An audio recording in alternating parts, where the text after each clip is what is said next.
Well, this is going to be a little different.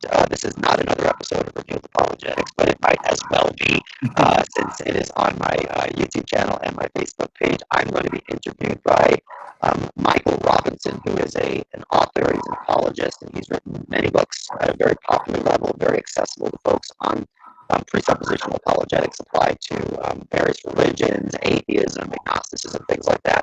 And he has been so kind to invite me onto his show, but we were having some technical difficulties. So now we are here on my platform, and he is going to be interviewing me on the topic of his choice. All right.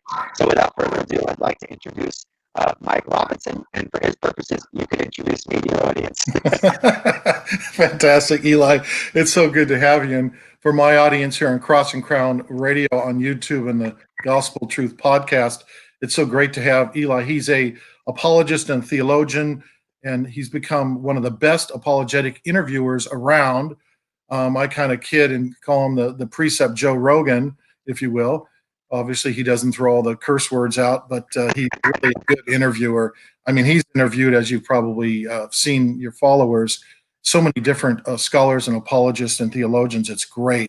So, Eli, it's great to have you back again. How's life? It's been very busy, but it's been wonderful. I'm being told that the audio is really bad on my end. Let me see here. Let me see if I can ask the people if it's just you or me and you on the audio. All right. Eli, your audio is really bad. It's my audio. So let me try doing this. How about now? Does that sound a little better? No, it still sounds real grainy. Okay, so let me try one more thing. Maybe it's my headphones. So I'm going to disconnect. I can't hear you now.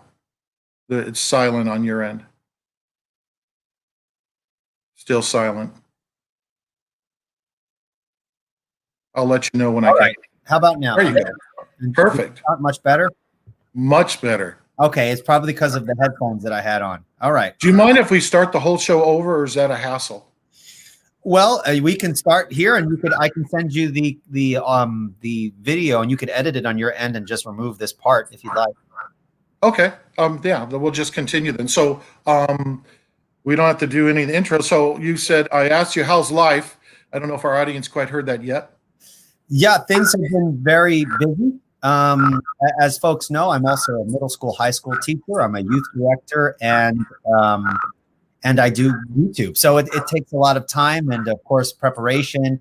So things have been a little busy, but they've been good. I'm actually writing a book called the Precept Answer Book, and in which I'm going to actually, you mentioned Hank Hanegraaff not that long ago, that it's actually the book that I'm writing is inspired by his Bible Answer Book. And so what I wanted to do was take common questions on presuppositional apologetics and provide an almost devotions length answer, so that it's a nice reference tool for someone to say, hey, how do I respond to that objection that presuppositional methodology is circular? And then it'll just have like a devotions length response to that. I'm also working on an online school where people can sign up and learn presuppositional apologetic methodology, where I'll be the instructor. People can sign up and have access to a video series where I unpack some of this stuff in a way that's easy for folks to understand and apply.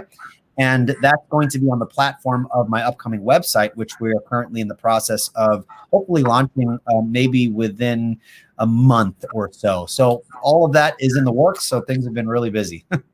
Wow, it sounds like you're super busy. That's great. You must have a jetpack on. Make sure you, if you have time, you may not, but alert me when you're break it out in some of those areas, and I'll bring you on, and we can let everybody know about the website and all the other wonderful things that you're doing, especially the book. The book sounds like a fantastic idea. So I'll be praying for you that goes forward really well. I appreciate you mentioned you're a school teacher, of course. How's the lockdown affecting your area and your school over there? Well, things have been really inconsistent. So when someone has COVID and there's some connection with being in the school, or someone in the school has it or whatever, we all go home and we teach online. So it's been like a flip-flop back and forth from teaching in person and teaching online. So we had like a week and a half off. We came back one day, and someone in the school somewhere had it, so they sent us back home again. And that happened twice. And then now this week, we've been in person for 3 days, but then now we have a blizzard. So now we're back home. And then tomorrow is the last day until the Christmas vacation. So it's been a little hectic, but, you know, we're making the best of it. And, you know, hopefully we'll survive this year. So. Wow. Now, you are one of the people that my channel followers request the most that I bring back.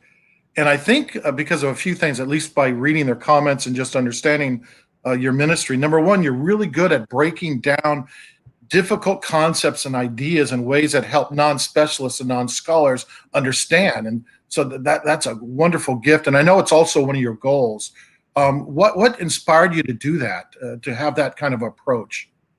Well, I'm very practical in my approach. I mean, a lot of people tend to be fooled by all the books in the background. So people can look at me like, oh, you know, he's such a scholarly and studious person. Like, listen, I have 3 little kids. I have 2 jobs.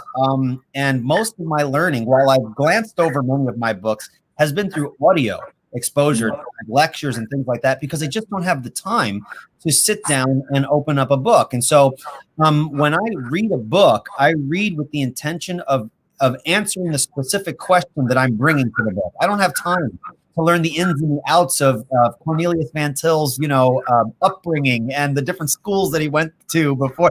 I wanted the nuggets, you know, especially with the presuppositional methodology and you know, the various objections that people pose against it.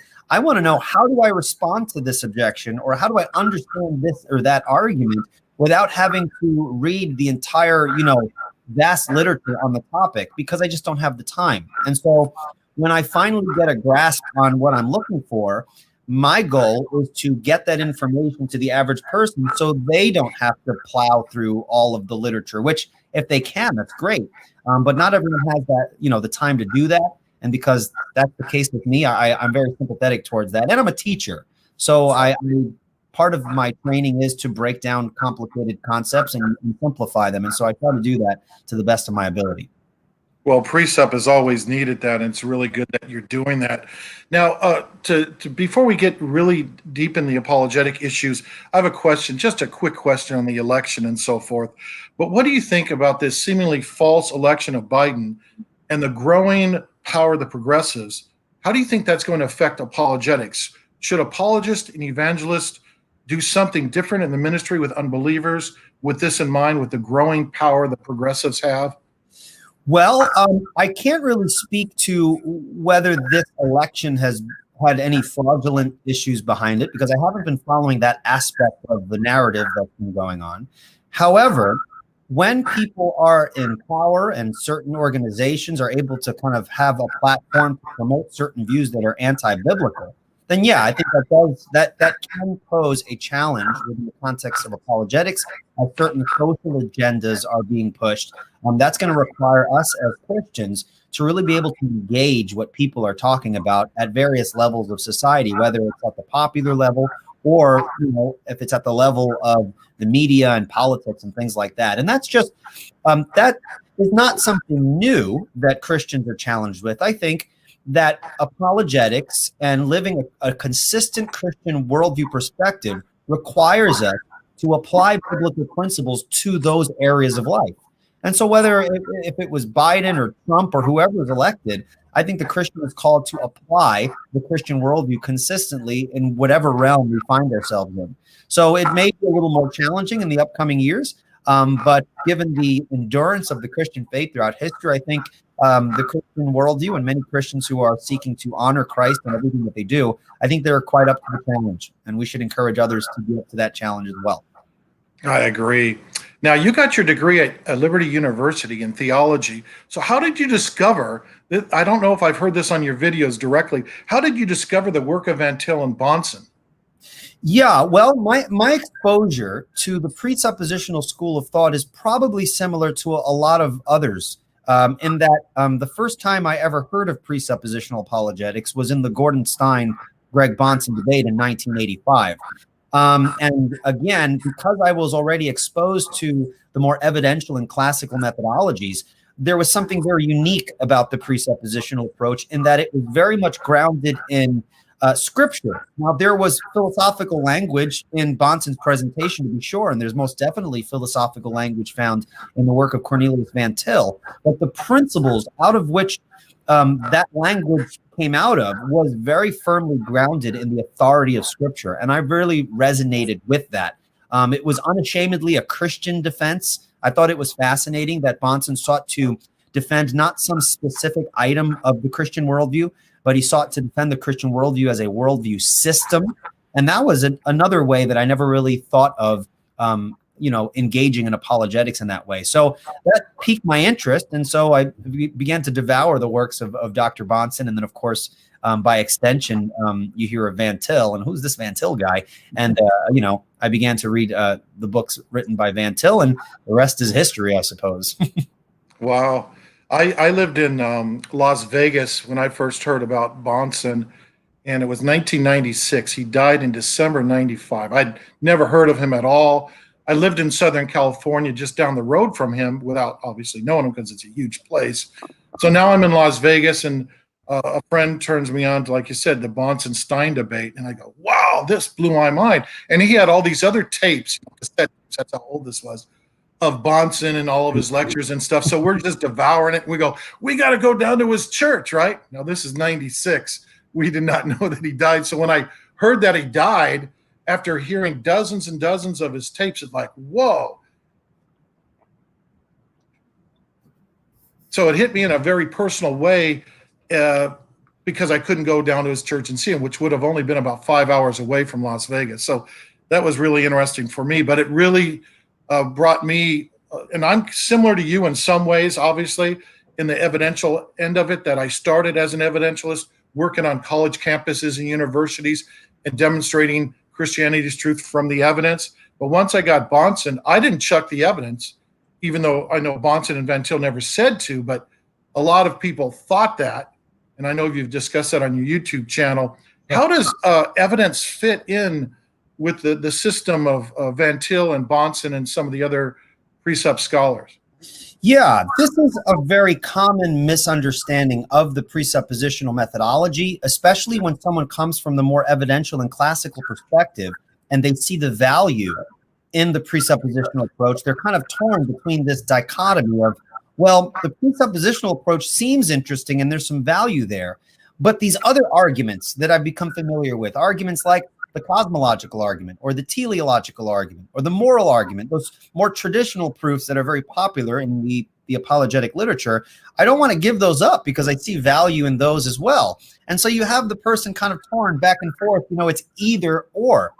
But in reality, because the Christian worldview is being defended as a worldview system, that everything within the Christian system bears witness of the truth of the system as a whole. And so what we would teach as presuppositionalists is that everything is evidence for God.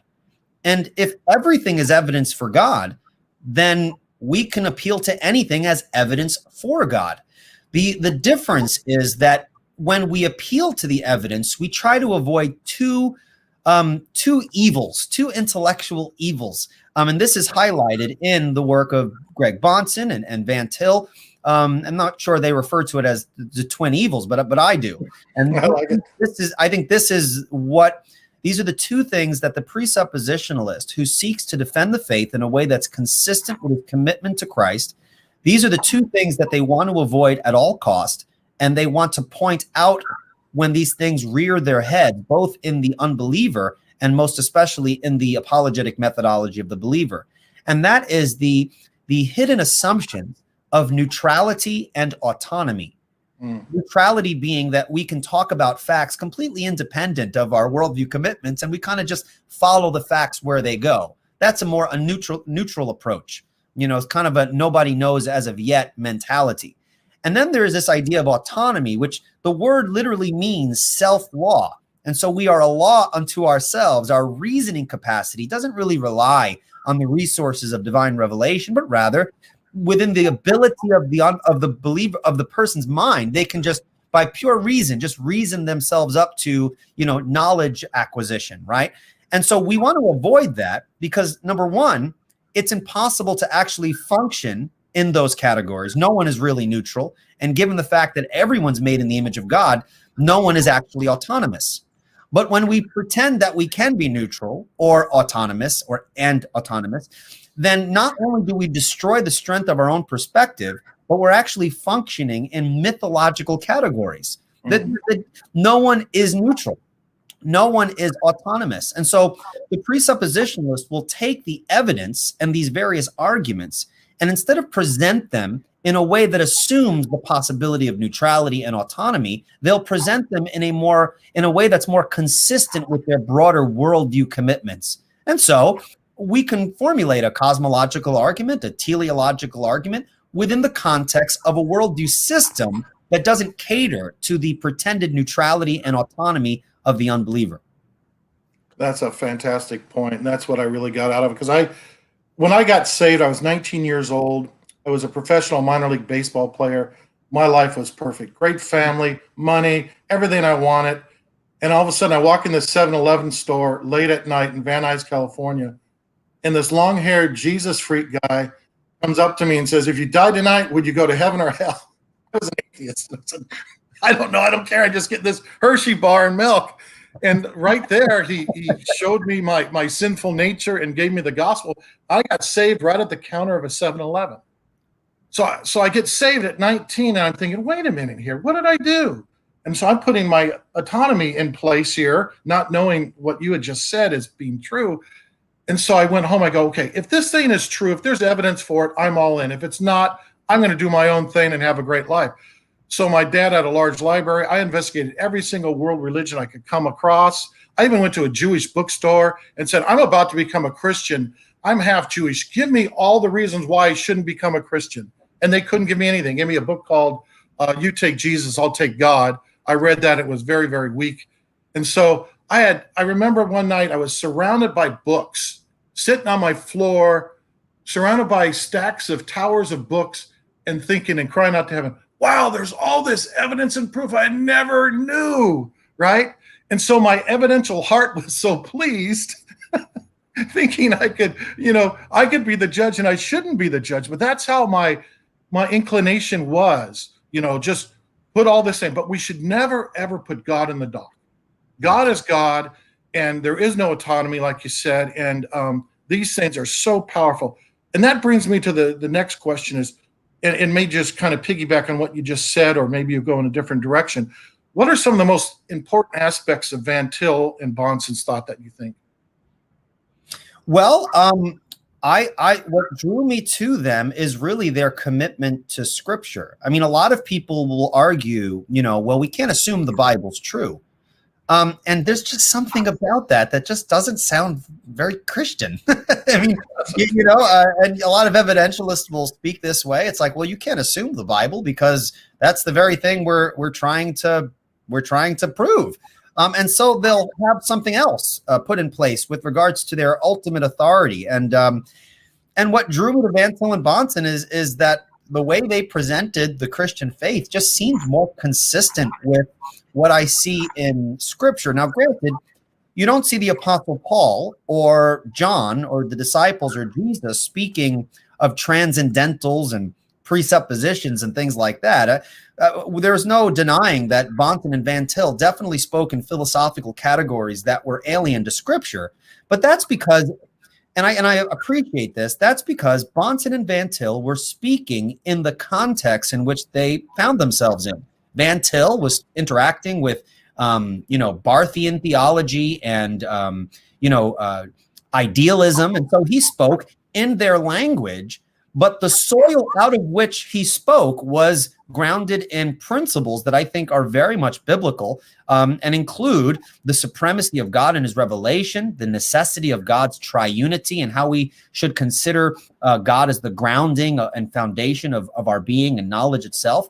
And so I found Van Til and Bahnsen to be very consistent with these scriptural principles in a way that I, sometimes cringe when I hear other apologists, not do it that way. So, and I say that respectfully. As you know, I've had many guests on my show who aren't presuppositionalists, but I highly respect the work that they've done and are currently doing. So that's what drew me to Bahnsen and Van Til. What do you think, and you've talked to so many scholars recently, what do you think is the main difference between Bahnsen's thought or approach and Van Til's, and then maybe even go into the difference between some of the modern high-level scholarship like a James Anderson and Welty and those kind of guys versus Bahnsen? So kind of a little bit of evolution of Van Til to Bahnsen and Bahnsen to others. Yeah. Before I answer that question, I actually see some people asking in the comments that because this is on my platform, they're saying, who's Mike Robinson? And I just want to give like a 30-second advertisement. Mike Robinson is a presuppositional apologist and author, and he's written many books at the popular level on presuppositional apologetics. And this is interesting as it applies to competing religious perspectives. And so you definitely want to check out his books on Amazon. I have one in my room, not in my office here. I highly recommend Michael Robinson's books, especially if you're just beginning. He writes in a very, very easy to follow way. And so I highly recommend his book. So that's who Mike Robinson is, if you're wondering who it is. And he's interviewing me. And the reason why we're on my platform here is because we were having some technical difficulties. So I figured going live, folks who follow my channel would appreciate it also. So at any rate, but go ahead. So your question was, what was the difference between Bahnsen and Van Til? Yeah, and then because of all the scholars that you've interviewed recently, and them and Bahnsen. Yeah. Well, I think Van Til is, in a very interesting way, when he was around, he was in a sense ahead of his time because of the things that he addressed. But at the same time, I think Van Til, unlike Bahnsen, can sometimes he could sometimes seem as though he's frozen in time. And so that when you read Van Til's work, you're kind of wondering, well, who is he talking to? I mean, like you don't recognize, unless you have a good grasp on the history of modern philosophy, like the idealists and the Barthians that he was interacting with, unless you have a knowledge of that kind of period in philosophical history, you're not really sure who he's addressing. And so it's very difficult to see how Van Til applies his very interesting apologetic to the kind of like current and contemporary scene. So on the one hand, you can learn about his argumentation, and I would highly recommend that people read Van Til to learn what he's saying. But then once you read Van Til, it becomes much harder to apply it to, say, like the new atheists or, the people you find on the internet. And that's where Bahnsen is super helpful. Now, granted, Bahnsen wasn't working in ministry when the internet was around, but he was so practical and so knowledgeable in the work of Van Til, and such an astute philosopher and an excellent teacher, that he was able to take the difficulties of Van Til and solidify the key nuggets and convey that to the average person. And so this is what we're missing today in the presuppositional realm today. We have scholars that write books and they're really great at, and we can follow along, but there's not many people who have both feet, both in academia and popular culture, in the same way that Bahnsen had. And so there's kind of something that we're missing when we're reading other presuppositionalists who are excellent, but not many people doing debates as Bahnsen did. And so it's hard to see the practical application to a lot of what Van Til was saying. Also, I would say that when you take Van Til and Bahnsen, what you see lacking in both of them, which I think was developed more in more contemporary presuppositionalists, is an explication of the philosophical issue of the one and the many. And so it's mentioned to what people are saying they're having some audio issues. I'm not sure. Let me see if I can fix something here. I don't want people to feel as though, well, I'm using my microphone here.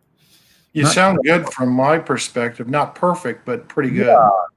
Okay. Yeah, I'm not really sure what's happening. Echo cancellation is on. Okay. Well, I'm not sure. So I'll try to speak lower. Maybe if I'm speaking out loud, switching back and forth, understandable and not.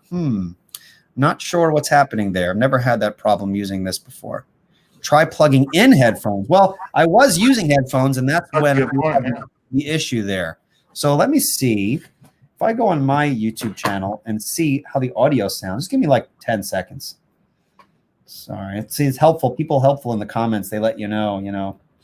While he's doing that, I'll plug his YouTube channel again, Revealed Apologetics. The great thing about Eli's channel is he's got dozens and dozens and dozens of videos on interviews with scholars, with his own teaching also, as well as some debates. And so I would really encourage you. I get in my hot tub and I just turn them on and just sit there and and bask and listen to his latest interview. That's a first. Hot tub apologetics. That sounds like I turn my hot tub so hot because it's very good for you. I won't get into the physiology of that, but it's really, really good for you if it's really, really hot, but it's uncomfortable. So to be able to sit in there, I need something to focus on. Right. That's funny. Hot tub apologetics would be a great title for a podcast. Everybody else listening, hot tub apologetics. That's really catchy. Maybe there's something to it. I don't know how your audio is going, but I have this book that might be interesting to a lot of our viewers, not because of the book title and what's in it, although that is too, and I'm sure a lot of our audience has this book, probably in a different format. But notice the early format I have it in. It's called Christian Theistic Evidences by Van Til. People say, oh, Van Til's against evidence. Well, here you go. But that's not the main thing, because most of our audience probably knows that. But Gordon Lewis, it's his copy. I don't know if you can see that. Gordon Lewis's copy, a guy who came against Van Til because Van Til didn't believe in evidence. He has, maybe he changed his view after he read this. Sure. Actually got his copy on Amazon. I didn't know it when I bought it was his copy. And I open it up. I go, wow, here's a guy who says Van Til doesn't ever use evidence. He's against evidence. And he actually read the book. Nice. Very good. That objection constantly is put out there. Now, and then another interesting thing is that Van Til and Bahnsen, while they didn't reject evidence, they didn't really expound too much as to what that would look like. They would say that we don't reject it, and they would explain why, but we don't see a lot of examples. Now, I met up with John Frame some years back in his office when he was working. So it's been a couple of years. It's been some years. And we spoke for a couple of minutes, and he told me that prior to Bahnsen's death, he actually was interested in working on a book that kind of put this issue of presuppositional methodology together with evidence and give various examples that I guess he never had the opportunity to work on. But that would have been an interesting book. But there are others like Tom Notaro, who wrote a book on Van Til and Christian evidences. And as I said before, that Van Til and Bahnsen didn't really hash out a lot of this whole issue with how the Trinity solves the philosophical problem of the one and the many. Now this is a difficult read, but it's an example of a young apologist, theologian, pastor who moves Van Til's thought on this issue forward. Now it's a difficult read, but if people can put the work into it, I think it's super helpful. His name is Brant Bosserman, and Brant Bosserman wrote The Vindication of Christian Paradox. I think that's what it's called. And he addresses this issue of why God, in order to ground intelligible experience and knowledge, why God must be a Trinity. And he goes into the issue of why he can't be a binity, one being two persons, or a quadrinity. And it's very interesting. He's got charts and graphs and explains it very well. And so I highly recommend people check out that book. But that's an example of someone who pushes Van Til and Bahnsen's thought forward. See, Bahnsen, and you had him on your show too, correct? I did, and we had a 2-hour check this out. Yeah. It was a 2-hour interview, and it's long, but it is one of my favorite interviews. But if you take a look at it, Bahnsen was an analytic philosopher who placed great emphasis on epistemology. And so the value of Bahnsen that you're not going to get from other people is that he focuses on those important epistemological questions. How does the unbeliever justify knowledge claims? And he explains how the Christian justifies knowledge claims. And so there's a great emphasis on the epistemological side of apologetics that we really get a robust presentation of in Greg Bahnsen. Whereas someone like Bosserman focuses on the issue of the Trinity, or someone like Scott Oliphant, who really tries to recapture the presuppositional methodology within the language of Scripture. And so he speaks and emphasizes the importance of covenant, you see? And so all of these people kind of put together, I think, help move forward what Van Til was trying to get at. And I think that's very important because apologists on the internet who are engaging in kind of that popularized interaction, we need to learn to move away from many of the presuppositional quips, the kind of the all men know that God exists and you're just suppressing the truth. Well, that's true, but you can't just establish it by simply saying it. We need to learn with gentleness and respect to explain to the unbeliever within the context of our interactions, our conversations, our debates, why that's the case. And so while it's true that the presuppositional approach does not require the believer to be an expert in the field he's critiquing, because of the nature of the method, you don't have to be. They're just key questions you can focus on. That shouldn't replace our desire to really learn what the unbeliever's saying so that we could really address them where they're at and apply our presuppositional argumentation or biblical argumentation to those specifics. So I think that's something that all of us can work a little better at as we seek to move forward what I think Greg Bahnsen and Van Til kind of provided for us a very strong foundation for. Yes, and I agree. And I'll give a shameless plug only because what you said so important about giving the evidence and stuff. I've written a lot of books on that subject, including Science Requires God. Get that on Amazon, as well as God Does Exist. And then I wrote a book called Fake Atheism, which, tries to demonstrate Romans 1 and applies it. But those are important subjects that have to be, like you said, not just a slogan and then, okay, I'm done, but engaging the people in a conversation, listening, maybe more than you're even speaking. You're really good at that, I've noticed. And trying to be respectful, like the scripture tells us. Obviously, some people have to be, you have to be bold to them and maybe even robust in your response. But most of the time, it's just a matter of being humble and patient and listening, and then giving them the law and the gospel, and then giving them proper apologetics. But what is, in your opinion, a really good proof for the existence of God? We know that tag can come in many different forms and in different ways of applying it. What would you say to the audience, a good way of saying that? Say just to an atheist. He's kind of a nice atheist, if you will, but he basically says, you know what, there's no proof for God. Yeah. Well, with regards to our emphasis in the apologetic encounter, because it's going to depend on who we're speaking with, I'm reminded of when I had Pastor Doug Wilson on my show. And he kind of spoke about how C.S. Lewis was often very presuppositional in his approach. And he said something very funny that I thought was useful for practical purposes, because, we think as presuppositionists, I have to argue in this way, and I have to make sure I have to say this and that. And you start mentioning transcendentals and, indirect and direct proofs, and people are like, I don't even know what you're talking about. Well, that Pastor Doug Wilson said that when C.S. Lewis was speaking to nice atheists, he was an evidentialist. Well, I mean, there's evidence for God in the created order. Look at, if you wanted to use a cosmological argument, you can look at the historical evidence for the resurrection and say, hey, what do you do with this? But when you're talking to the atheist who's not behaving nice, then C.S. Lewis was a presuppositionalist. Well, given your perspective, you can't make sense out of morality. You can't make sense out of logic and things like that. So depending on who you're speaking with, the issue is not always whipping out a transcendental argument. We speak about specific evidences and specific arguments, as long as when we're doing it, the background music of our lives, our thinking, is always keeping in mind the place in which that argument or specific fact we're appealing to fits within our broader system.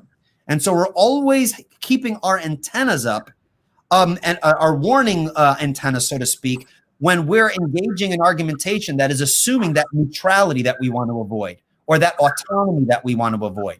So I'll talk about historical evidence. I'll say, listen, I've had Dr. Gary Habermas on, and he spoke about the minimal facts I don't have a problem as a presuppositionalist using minimal facts as long as it's not presented in a way that assumes that, say, for example, historical studies can be understood independent of a Christian worldview. As a matter of fact, the funny story, when I interviewed Dr. Habermas, he said that he actually knew Dr. Bahnsen. They were friends, and he ran his minimal facts by Dr. Bahnsen. And Dr. Bahnsen, after listening to it, Dr. Bahnsen said, and this is something Dr. Bahnsen would say, Bahnsen said, "Oh, no, that's not an evidential argument. That's a presuppositional argument." And Gary Habermas was like, "Well, what do you mean? I'm appealing to evidences here." He's like, no. What you're doing is you're saying that given the unbeliever's assumption about historical study, right? Given his assumption, we still can demonstrate on their own standards the historicity of the resurrection. So on his assumption, the resurrection as a historical fact is warranted. On our assumptions, the resurrection of Jesus is a historical fact. So there are ways to appeal to the specifics of history within a consistently Christian worldview context. But we don't always have to talk about that context. I remember another thing that John Frame once said. I don't remember if it was in a personal correspondence through Facebook or something, but he says, "I sure wish presuppositionalists could argue presuppositionally without having to give the unbeliever a history of epistemology." That's normally what happens, right? People will say, "Well, you can't have knowledge without the Christian worldview because epistemologically, it's like now you have to lay out the whole history of philosophy that really it just weighs down the conversation, and it just loses that practical punch of really conveying the point of what you're trying to say. And that comes in unlearning what we've learned. If we're reading Van Til, if we're reading Bahnsen and listening to Bahnsen lectures, we need to know and learn how to contextualize the language. So that this is what Bahnsen was so great at doing. When Bahnsen learned from Van Til, Bahnsen was able to take that information and convey it to teenagers. I mean, he gave classes to people who were off to college, high school students. And so we need to be more intentional about contextualizing what we learn so that we're not bogged down with all of the technical language, which is the source where most of us learn this stuff. We're able to take that, have ownership of it, and then convey it in a way that a child could understand. Well, that's super. A lot of folks think, well, the presup is really good for atheists and the new atheist and those type of unbelievers. But yet, percentage-wise, the amount of atheists compared to how many Muslims are out in the world is very small. There's 1 billion, maybe some say 1.5 billion Muslims in the world, and we need to really reach out to them. A lot of them are coming to the United States, and of course, with our YouTube channels and Facebook and Twitter accounts, we can reach Muslims in their lands too. How do you think we should approach Islam using, which is the biblical, foundation, Van Til and Bahnsen's thought in approaching Muslims?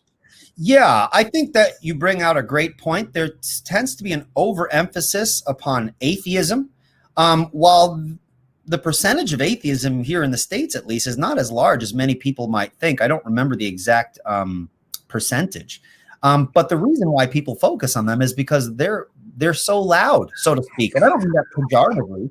I don't mean that pejoratively to any atheists who might be listening. I'm saying that it's the atheists who are writing many of these books, and they're appearing on, documentaries and things like that. And so they get a lot of exposure.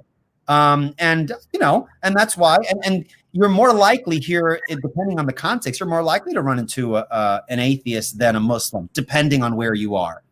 So I think that's the reason why people tend to kind of see like God exists or he doesn't. And you see this a dichotomy. It's either this or that. But you're right. There are more Muslims than there are atheists. And so we need to be able to engage the Muslim as well. But I suppose the question then is, well, how would we engage in apologetics with the Muslim from a presuppositional perspective? By the way, I have an excellent interview with the presuppositional apologist Chris Bult, where we address this specific issue.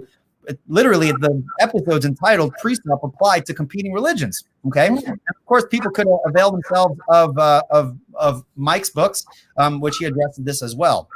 But the approach is still the same. What I don't want to do is assume the principles and standards of the unbeliever. You'll see this often in the debates with James White and various Muslim scholars that he debates. They will use sources to criticize the Bible that they wouldn't allow to criticize their own position. And so you have this kind of bias in the picking of sources to criticize the other side. That requires you to identify their presuppositions and what they consider to be a valid scholarly criticism or not. And so there are different ways we could approach that. Now, we could also take a look at the common ground we have between the Muslim and the Christian. And this is very important because another common misconception about the presuppositional approach is that Van Til taught that there was no common ground between the believer and the unbeliever, and that's just false. Van Til makes, and Bahnsen as well, makes a very clear distinction between common ground and neutral ground. He said we don't have neutral ground with the unbeliever, but we sure have common ground.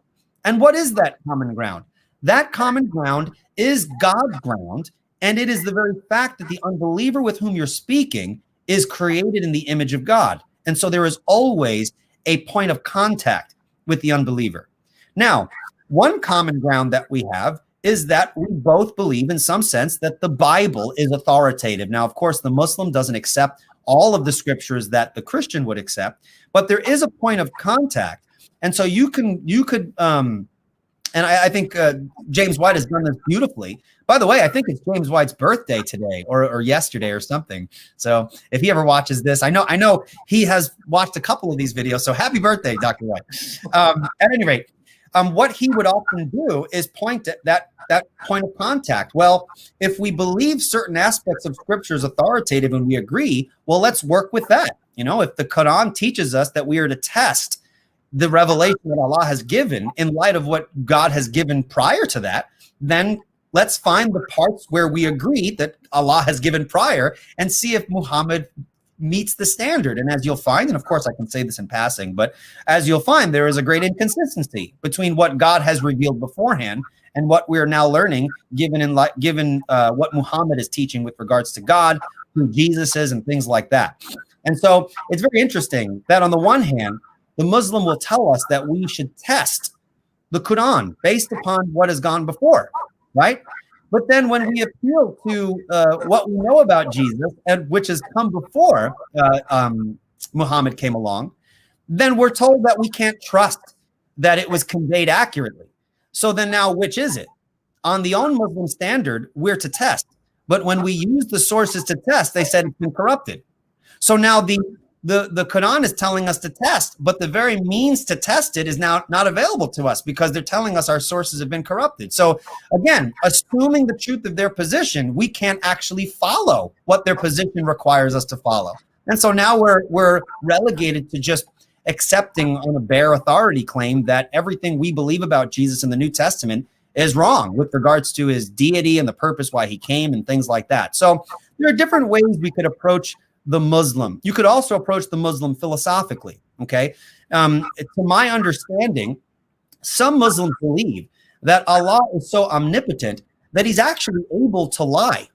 He's actually called the greatest of deceivers. Now, this is interesting with regards to having a worldview and being conscious of your epistemology, your theory of knowledge. If the ground of your the ground of your worldview, which is God, is able to lie, then I could just run on you a Cartesian evil demon deceiving you argument, right? How would you know that Allah is revealing truth to you if you grant in your own revelation that he's actually able to deceive?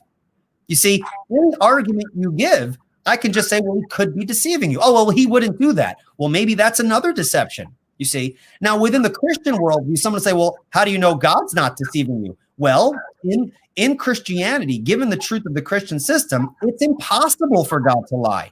And so if you grant my system, that objection falls to the ground because it's not even a possibility. Basically, you're asking, on my view, what if the God of the Bible isn't the God of the Bible and he's the sort of God that can deceive me? Well, that's what we call an external critique, right? He's externally critiquing my worldview without taking into consideration what my system actually teaches with regard to the necessary honesty of the God of Scripture. So there are a couple of angles you can go with the Muslim. Again, it's going to depend on who you're speaking with. You do have Muslims who have variations within their perspective, and that's why it's important to ask questions to see where they're at. Yeah, that's a key, especially with Muslims, is asking questions. I don't know if you interviewed David Wood, but you can let our audience know if you did and how that went. And are there any other scholars that come to mind that you recently interviewed that kind of brought some interesting points that you might want to share? Well, I've reached out to Dr. Wood, but I've never been able to actually get an answer back. I mean, every person I reach out to, I just assume they're really busy. A lot of people think I have these great connections with all these scholars. In reality, the only reason why I've been able to get most of the people is because of the coronavirus.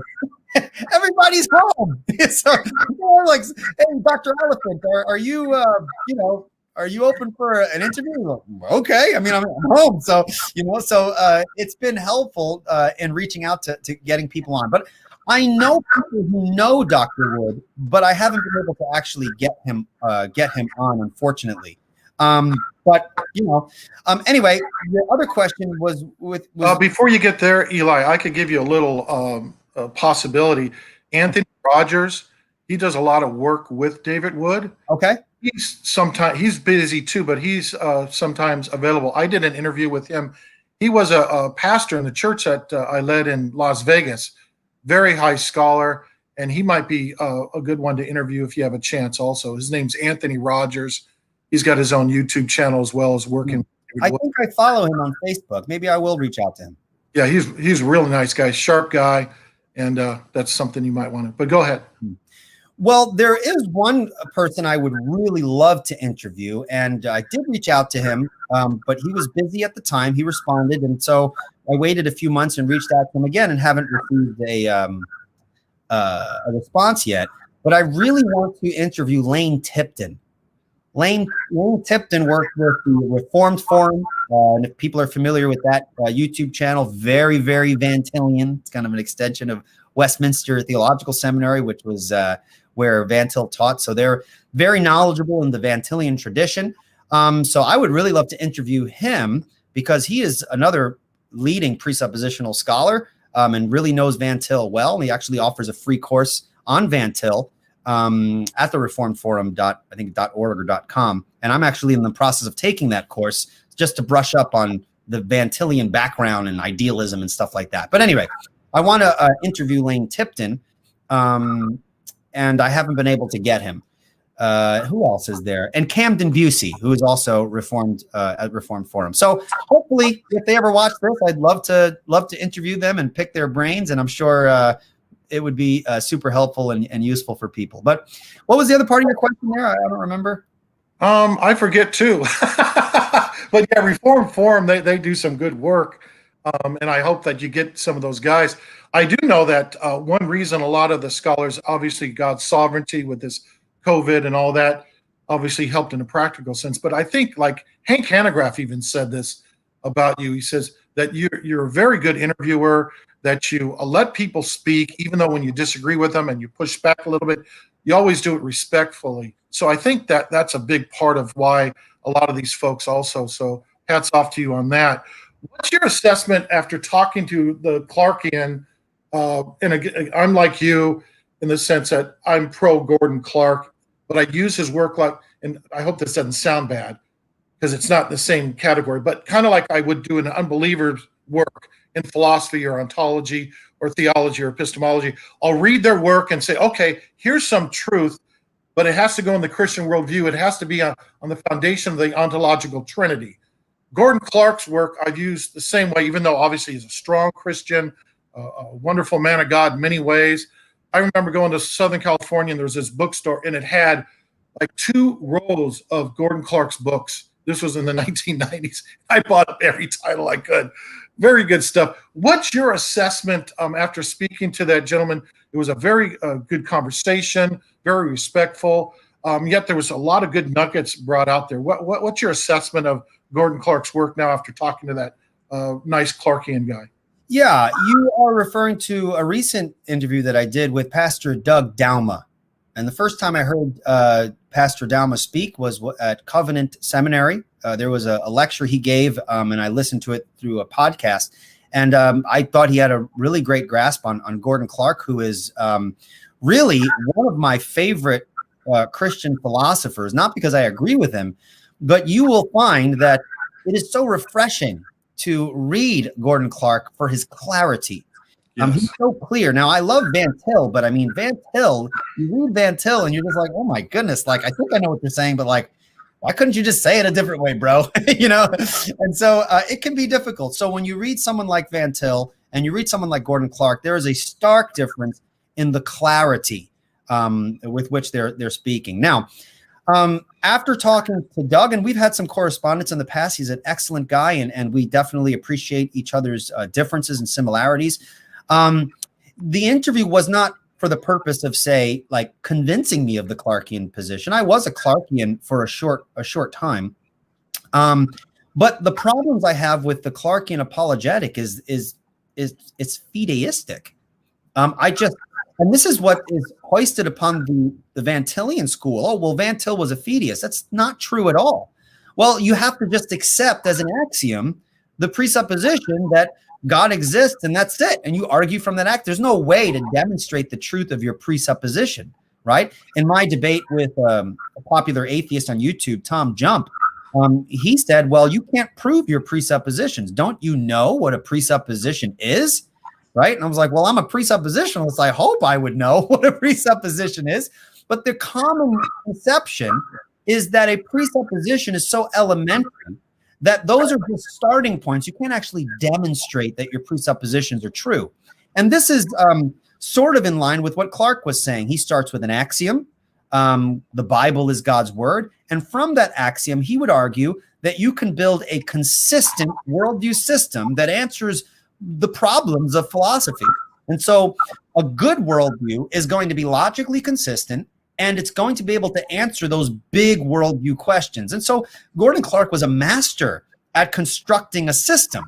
The problem is that regardless of the system, it's impossible to know that it's true because it's just fideistic. Now, if there's a Clarkian listening to me and you think I've misrepresented the issue, I know that Clark thought that his position was true, but perhaps it's just my own deficiency in what he's trying to get at. It seems to me that fideism, whereas we can rigorously defend the consistency of the Christian worldview and answer objections, it seems to me that fideism ultimately would lead to skepticism. Even if Christianity was the best worldview system that made sense out of everything, well, because you can't defend the actual truth of the axiom, how do we know it's the correct one? And so this is a key difference. And I get this question all the time. Eli, what do you think is the key difference between a Clarkian apologetic and a Van Tillian apologetic? Well, unlike Gordon Clark, Van Til believed you could prove your presupposition, even if it was your bedrock upon which you cannot go any further. But the way we demonstrate our presupposition is not the same way we demonstrate other things. So if I were to demonstrate to you some truth of a proposition, I would appeal to something else to show you that given this is why we should believe this over here, okay? When we're dealing with our ultimate foundations and we're trying to demonstrate the truth of our presuppositions, Van Til would say that we don't demonstrate our presuppositions by appealing to something more fundamental than it, but rather we demonstrate its truth by appealing to its transcendental necessity. In other words, the truth of our presupposition is demonstrated in that even in denying it, you have to affirm it. And that's the transcendental argument is an indirect proof. You're not appealing to something here. See, this is why the presupposition is true. It's saying, no, the reason why we know this is true, this foundation, is that if you remove it, you have to assume it in order to remove it. You see what I'm saying? So that means that arguments, and this is profound, I think, arguments for Van Til, arguments against God's existence are actually arguments for God's existence because all argument presupposes his existence. Now, that's a claim. We'd have to go further and show why that's the case. And I would imagine folks who are listening would imagine that I would have a way of trying to do that. But that's profound, at least if you just understand the the task that the presuppositionalist is laying out for us to accomplish. We're saying that even arguments against God presuppose God, and that's just to say the Christian God exists by the impossibility of the contrary. Okay, more work would have to be done to explicate that, but that's basically what we're getting at, and I think that's a little more than what Gordon Clark was doing. If the Van Tillian argument goes through, then one's ultimate presupposition can be demonstrated contra Clark's assertion that axioms, you can't justify your axioms. You start with those axioms and then build a consistent system as a result. Yeah. For me, over the years, Clark has been very valuable on how he destroys non-Christian worldviews, especially some of the ancient Greeks, even those before Socrates, and throughout the history of philosophy. He was very, very good at that. And so I know a lot of Clarkians are really wonderful and gracious people, and I wish them the best. But as we get close to closing out here, I got a couple more questions if you have time. What do you think is a place of the law and gospel in our presentation? We know that giving people all the evidence or demonstrating the truth of the Christian worldview or what have you, it's God's grace through the scriptures, the application of the law and the gospel under God's sovereignty that would lead someone to Christ. So in the apologist world, I notice there's not as much of that being utilized. How can we apply those more and more in our outreach to unbelievers? Are you saying how do we apply what again? The scriptures. In other words, the law demonstrating how they're sinful, we're sinful, they're sinful, they need a savior, the gospel, Jesus died on the cross for our sins, was buried, and God raised him from the dead. How can we utilize that more instead of just being strictly academic and cold-hearted with philosophy or theology? How can we break that down for folks? Yeah, I think it's very important to remember that in Jude chapter 1, verse 3, Jude said that he found it necessary to contend earnestly for the faith once for all delivered. That which we are defending is the content of Christian truth. And so we can't engage in a defense of the Christian faith without actually assuming and making explicit the claims of the Christian faith, which doesn't just include the existence of God. Remember, we're arguing for the Christian worldview as a system. And so part of our presentation should not be simply that the triune God of Scripture exists. Flesh that out. Talk about how that relates to our responsibility to him and the fact that we've broken God's law and that the only way to be reconciled to him is by placing our faith in Jesus. So part of the system, if we're only emphasizing God's existence and not some of those other aspects of our system, then I think in our presuppositional approach, we're doing it in a lopsided fashion. Seitan Bruggencate, who often gets a lot of heat on the internet, even from fellow presuppositionalists, there's one thing I do appreciate about him. There are many things, but one thing specifically that I appreciate about him is he says that we need to be careful not to be satisfied with arguing, for 3 hours over the complexity of the human eye. I mean, this person doesn't to hell unless they repent. You see, so there needs to be our approach to defending the faith needs to be gospel centered. You see what I'm saying? And so there needs to be a way in which we incorporate the gospel in the presentation, but at the same time, not coming off as simply preaching. We're arguing, but we're arguing for the truth of a system, which includes the sinfulness of mankind and the necessity of needing a savior, which is Jesus Christ. And so Jesus should be the central focus, whereas all of these other things that are connected to our system will play strategic roles as we find opportunity to include them in our presentation. And that takes practice. I mean, you got to get out there and start doing it, but through practice, I think we'll be able to do it much better. Yeah. And like you said, we just need to do it. One quick note for the folks, I'm not sure if you're aware of it, but Triablog has a lot of posts on Clark's errors, and you can look that up on Triablog. Great apologetic blog there. So I don't know if there's any other questions that came in, but here's I have basically two questions to sum this is: how's your family doing, and what's your approach in raising your kids? You're a teacher, you're an apologist, a minister, a theologian. What would you share about raising your kids and such, and how you can encourage others? Well, first, I just want to say something with regards to the comments on the side. I'm seeing the comments and I have the ability to share them. So after you finish your last question, we could take some live questions if you have time. That'd be great. And then just to let people know if they do have questions, they can type them in. Now, with regards to raising my children, I cannot take any credit for the positive things in my kids. My wife is a superwoman. I mean, I don't know how she does it. I lose a lot of people. They look at me as the nice Calvinist. Yeah, if you know who Leighton Flowers is, Leighton Flowers is a critic of Calvinism, and it seems like it's all he does. But when he's referencing me, he says this, and I think this is interesting. And then we're going to compare it to my task as a parent. He says Eli is one of the nicest Calvinists I've ever met. You know, even nicer than Chris Date, who is another Calvinist who's super nice. And so the perception is that Eli is this really nice guy. He's patient with unbelievers. Let me just tell you something. I'm more patient with atheists sometimes than I am with my kids. And so sometimes I lose my patience. Sometimes I get frustrated.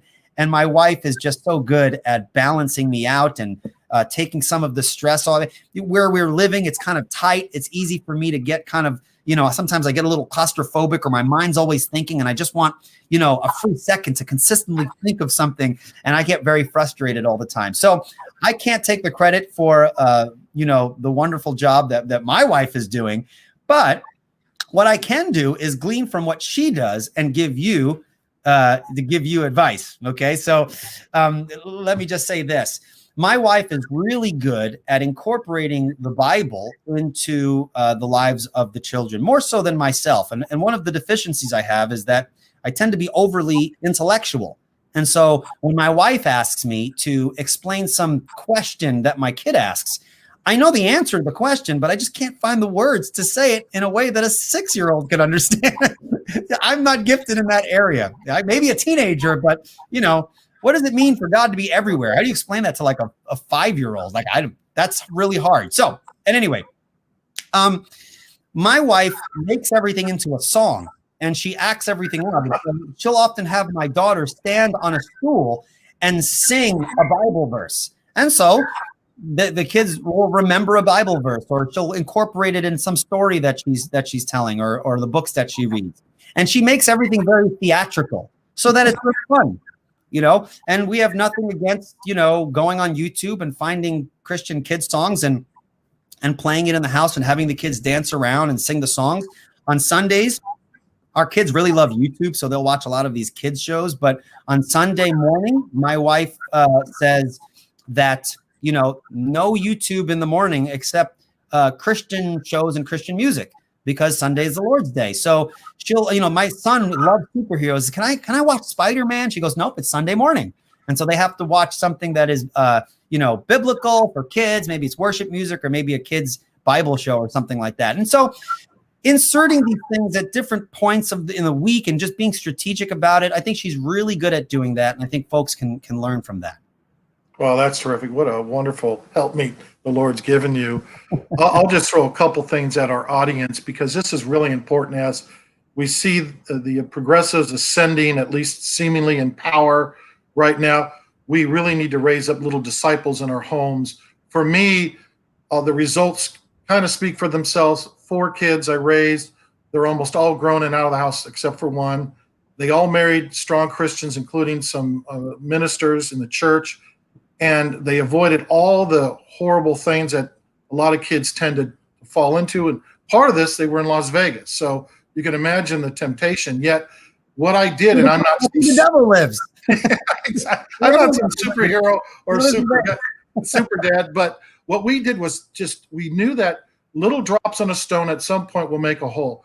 So we decided, my wife and I, wonderful wife, every night at dinner, and we were able to eat dinner together almost 6-7 days a week, almost every week. So it started adding up. We would go through a catechism question and a Bible verse to memorize and see how they're doing for the week and have them memorize that. So they were able to memorize a lot of the shorter catechism. And then even before they understood it, because once they started understanding it, 2, 3, 5 years later, they already had it memorized. Little kids memorize stuff really easy. And then every day they came home from school, they had to tell me 2 things and then I would help lead them into that in apologetics. What did you see spiritually that made you know that God is there, that he loves you, that he's worthy of worship and so forth? It could be a worship song they heard. Maybe they witnessed to somebody. And secondly, what did they learn in school, whether it was math, science, history, that demonstrated the Christian worldview? And I would gradually walk them through that until they got 7, 8, 10, 12, 15 years old, and they were able to do it by themselves. So encourage everybody out there, make sure you disciple your kids. You really, really got to do just a little bit of time every single day adds up. Not all of us have a wife that is so talented and loving as Eli. So I'd really encourage you guys to do that. And with that, everybody support Eli's channel. We're going to get into some questions if there's any from the audience. But before I want to make sure, Revealed Apologetics on YouTube, please subscribe and hit the notification button. And Eli, if you have any questions from the audience, I'm reading a funny, in regards to my last statement about having the kids listen to songs, someone suggests Presup Kids Song. Sounds like a great project. Wow, yeah. One more chore for you. Let's all sing the song, By What Standard? Together now, yay. I love it. I love it. That's fantastic. That's awesome. All right. So since I'm the hosting platform, let me look through the questions here, and I'll share them on the screen. We have a couple. Someone is asking me, do I work for a Christian school? Yes, I do. I teach middle school, high school. I teach the Bible classes with one social studies class. A lot of people don't know this, but I have an associate's degree in liberal arts. I have a secondary education and social studies degree, bachelor's degree, to teach secondary education at that level. So social studies is another aspect of my area of focus. And then I have 2 masters from Liberty Baptist Theological Seminary in the area of theology. So that's kind of my background there. And I'm in thousands of dollars in debt. So it's not as glorious, as it sounds. But anyway, let's see here. So someone has a question. I have a question that is quite important for me right now. What is the best way to read a book so that I learn the most? The same with listening to audio. Okay. Well, it's going to be different for a lot of people. But I have a friend who is a fine scholar, and I've had him on my show twice to critique some non-Calvinist positions. His name is Guillaume Bignon. He's a French philosopher, very intellectual guy. And we sometimes text back and forth or talk on the phone. I'm like, hey, Guillaume, how do you study? Like, how do you take notes? Do you use like a Word document? He goes, well, in his French accent, which I'm not going to try to do. He says, well, I find that the best way for me to study is to write handwritten notes. And I was like, well, that's ridiculous. What do you do when you're reading a book like that's super thick? Okay. But when I tried to read handwritten notes, it sure took me a long time to get the material. But what I found is that I remembered the material better than I would have if I typed it out.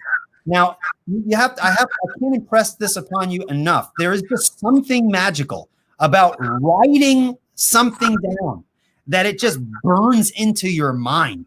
You're reading it off the page. You're reading what you wrote. You're writing what you wrote. There's just so much going on that it just goes so much more further in imprinting it upon your mind. So I would argue that doing handwritten notes, just bucking up and saying this is going to take longer, but what's the goal here? Is the goal to finish the book so that I can say I read a book, or is the goal to memorize and understand the content so that I can actually use the content? You don't want to fall into the trap of thinking that, well, I've just read a bunch of books. Who cares if you can't remember any of it? So you want to do exercises that help with memory. Now, for me, writing and typing, those are all fair games, depending on what I'm trying to get at.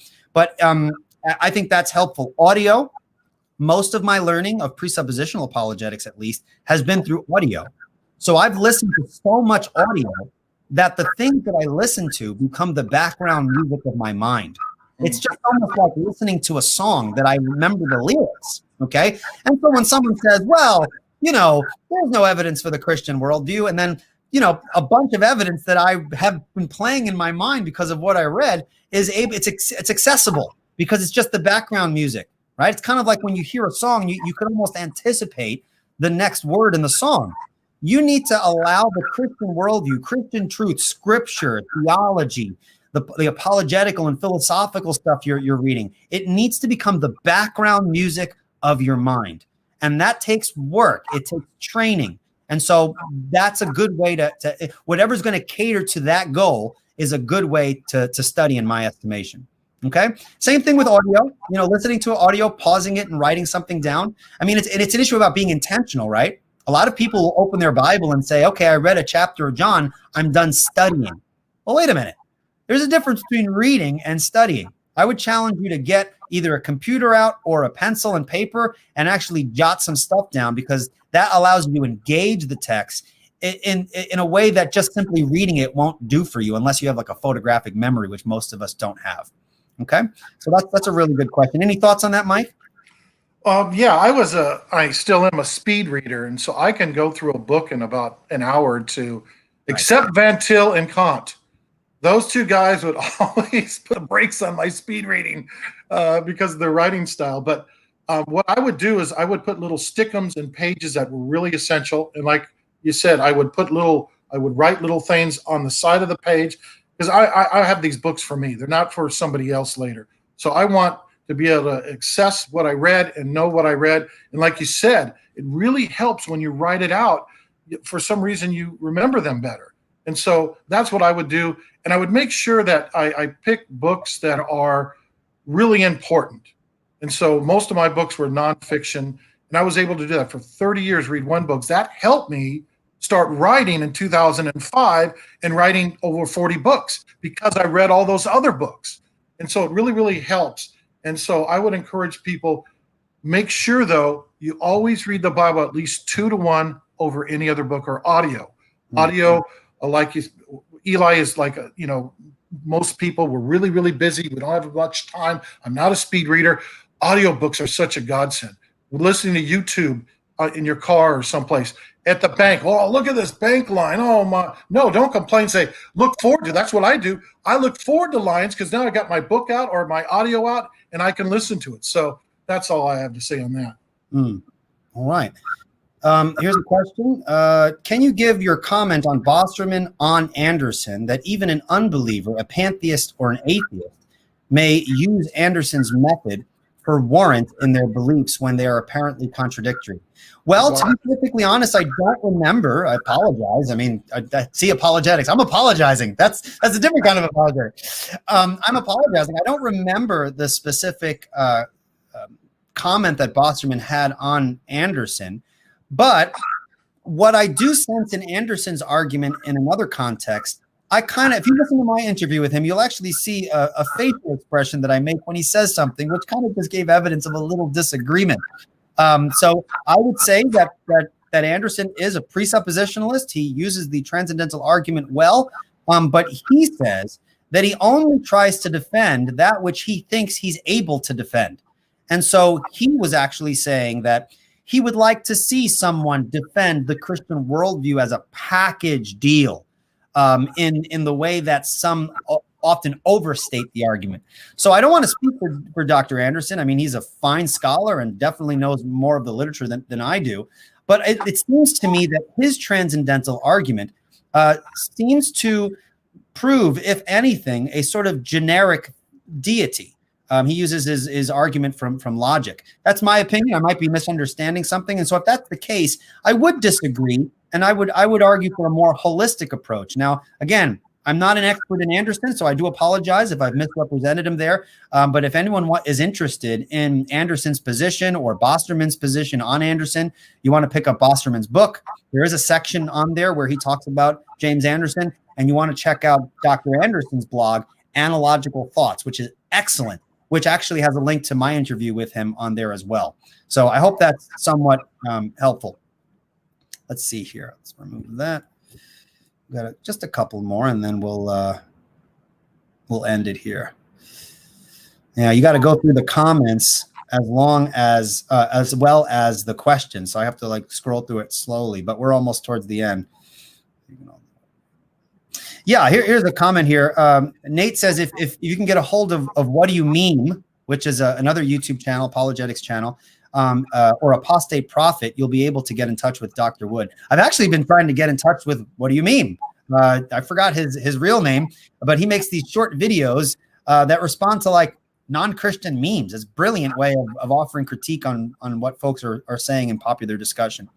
So let's see here. You see that African-American gentleman, fairly young? Yep. Here's another question. Eli, are you still planning debating Jacob Brunton? Jacob Brunton, for those who don't know, is a Christian. I believe he's a Reformed Christian, but he is an ardent classicalist in his apologetic methodology and utterly despises the presuppositional approach. And so I almost had a double debate between myself and Matt Yester, who is another presuppositional apologist. He's often found on Discord in various rooms debating. I was going to do a joint debate between him and Jacob Brunton and Cody Leibolt on something relating to presuppositional methodology, but it fell through. Something on their end, not on our end. We wanted to still do it. So I don't know if we'll do it in the future. I haven't really been following Jacob stuff recently, and I'm very, very careful about taking any debates because when I debate, I like to prepare a lot, and I just don't have as much time as I would like to do those things. So hopefully in the future, I can start debating because I think this is very important. We were talking about Bahnsen before. There's just no one debating a Van Tillian approach in the context that Bahnsen did with as much frequency. So hopefully I could have time in the future where I could actually do some more debates so that we can make this more practical so people can kind of see what it looks like to interact with the various views that are out there. So so those are just my comments there. Let's see here. And I think that is, oh, here's a question for you, Mike. Okay. Let's see. Okay. Someone's asking, Mike, and this is a great question. I think I asked you this too, because a lot of people think I speak very well, and I appreciate that, but I hate the way I write. Even when I'm writing my book, I'm writing and I'm like, oh, I just got to get my thoughts out there just to get it out. And then I'll go back and criticize the way I write. Because if I meticulously went through the way I write, I would never get anything done because I'm just a perfectionist with that regard. And I don't like the way I write, but you write wonderfully, Mike. I highly recommend people check out your books. You write so clearly. Why don't you fill us in on your writing process? Well, what I try to do is I get a subject that should be interesting and hopefully has some lasting interest, not just a 6 month of whatever's going on in the political realm. So I try to find a subject, I pray about it, make sure that, okay, God wants me to do this because it takes a lot of time. And, as a pastor, as a family man, and other things, you got to be careful of your time. So I do that. And then what I do is I just get on my my computer. I do an outline by doing the table of contents. What do I want to do on this video? And I want to be unique because there's so many apologetic books out there. You're not going to sell any generally unless you can have some unique angle. Being precept, that helps a lot, alone, just being precept. So I write out the table of contents. Then I take each chapter and I just start going for it. I don't care about how garbled it is. I don't care about, being in good grammar or anything. I just write it out really quickly, write out the whole book within a week or two. Then I go back and refine it and tighten it up and make sure I double check all the references and stuff. Then I send it to our proofreaders and editors, and then that's it. So I don't know if that helps much, but prayer is very important. And I think some people get writer's block because they try to write initially how they want the book to be in its final edition. For me, just throwing it on the water or on the wall helps. That's just me.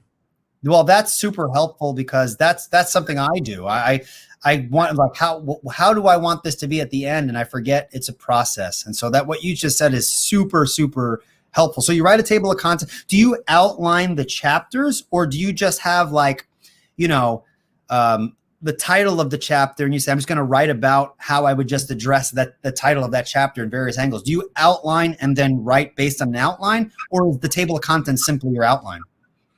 The table of contents is basically my outline because, like you, and this might not be useful for a lot of people that haven't had a lot of contact with unbelievers. Like I mentioned earlier, I was on university campuses for decades, talking to people one-on-one, and I'm online talking to people one-on-one or one-on-three or whatever all the time. So the thing just popped to me really quick. And the main thing, like I said, I just don't worry about the style or how its grammar is. I just throw it out there really quick, and then I go back, and then the subtitles start coming when you do that. So that's what I do. Now, again, I'm expanding on this question because this is interesting to me. I hope you don't mind. Oh, no, not at all. But how do you find the time to get your thoughts down consistently? Do you do it late at night when everyone's, I mean, I would imagine your kids are all grown up. I mean, are you an empty nester, right? No, just one left. Okay. He's like, darn, almost there. Getting close. I presupposed you were an empty nester because you had a white beard. I'm like, he doesn't have little kids running around. Sometimes some of them just don't get out of the house. So even if, at any rate, so when do you find the time to write in a consistent way? You find that this is the best time for you to write, and how much time do you spend? You said in a week. I mean, that's just, I wish. Well, the book obviously is not done then. That's just all the mud on the wall. Sure. 500 pages that I got to whittle down to 200 pages, right? And clarify it and make it, organized and so forth. What I do is what's I think helpful for me is like what I mentioned with raising my kids. A little bit at a time starts adding up. And secondly, I work out 5 to 7 days a week, every week. I've been doing since I was 14 years old. I've been working out because unlike most of my family members, I always find reasons why I should work out, not reasons why I should not work out. Oh, I can't work out because of this or that. I still do it. With writing at night, especially late at night, late at night can be relative to your lifestyle. But if I can just get a page or two done, boom, I'll do it. And that really adds up. If you got 365 days a year and you do 2 pages a day, let's say almost every day, that's like 700 pages.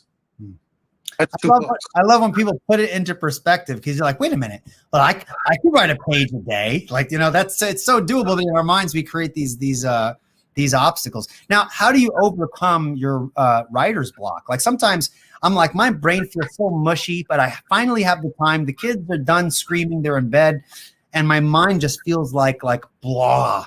How do you overcome those moments where your mind just doesn't seem like it's in it? One thing that's helped me is getting quotes from other people. So I'm sitting there, what should I do? Okay, I bet you Bahnsen has said something on this, or Van Til, or Oliphant, or even William Lane Craig, or some evidentialist. Let me look up some quotes and then obviously reference them, pop the quotes in there, and then boom, expand on that. So like if you were talking to William Lane Craig, and he said a sentence that you either agreed with or disagreed with, you articulate something off of that. Sure. If you have a quote from him on the subject that you want to cover on that little section of your book, boom, you can just go for it. Now, do you look for a bunch? Do you have quotes set aside, or is it as you're writing? Like, I wonder if this person says it, and you kind of just go off and look through one of the books. I mean, do you have like a catalog of quotes, or is it just like I'm gonna have to go look in one of my books and see what this person said, and you just keep reading until you find it? I set up all the books on the subject that I have, and like I said, I've already read them. They already have the little flags on the books, and so I will do those first, and then quote them and cite them. Then that's mainly for writer's block. When I say, okay, what can I say about this, and I can't get anything going, I'll look up on the internet somebody, see if they've said something on that issue or that subject, quote them, and then that generally gives me something to talk about on that subject. All right, very good. Well, that was my short interview of you. Thank you very much. It's actually very helpful. No problem. So technically, this is you interviewing me. So why don't you close us out, and then we'll take it from there. Yes, well, I thank you so much, Eli, for taking the time to do this. I've grown close to you. I'm just so glad to see somebody your age really pressing in apologetics and doing it what I think is the right way, with grace and patience, listening to the people. And so out there, if you're out there, please, like I mentioned earlier, go to Revealed Apologetics and like and notify, hit the notification button and subscribe to his channel. And thanks again. I hope we can do this soon. Maybe we can do something consistently once or something on, just shooting the breeze on apologetic issues or something. That sounds great. You just let me know and I'll make myself available. You bet. God bless you, my friend. All right. God bless. Bye-bye.